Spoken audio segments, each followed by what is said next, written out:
Ayan na po. Yung pinatuyo. Bago niluto. Diba yung Master Chef? Yo, butang niya. Master Chef. Oh, ang puti. Maputi pa sa akin. Kasi puti nung gata. Ayan, kinalagyan na po ng gata. Social lang gata dito. Nakabote. Nakabote. Akala ko kanina gatas na pwedeng inumin. Ayan pa, nagluluto.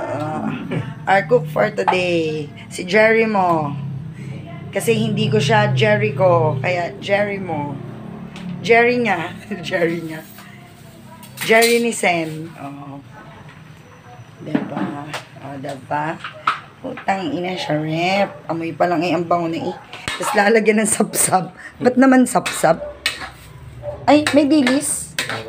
Ay, ayun pala, nakala ko ng dilis. Ang pinabibili po niya ay angel. Tapos ninit-nitin sana yung angel. Ang nangyari eh, sap-sap.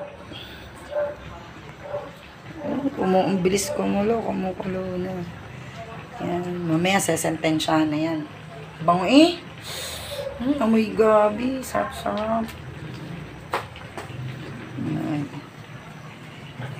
O, diba? Ang pogi po ng aming cook. Kita kaya tayo? Hindi ko naman... Hindi ko nga alam kasi medyo weird ang camera nito.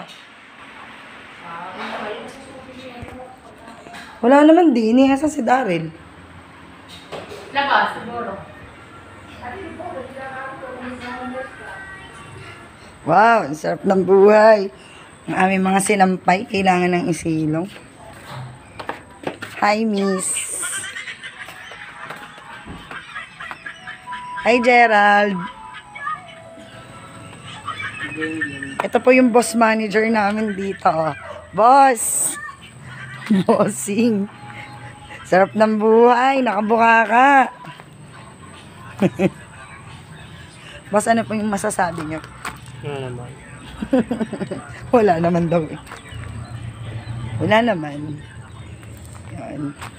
So, ayan. Ganito po ang buhay namin dito sa Batangas City or yung Mindoro. Joke. Ganda ng makulimlim, parang uulan. Hi, Clyde!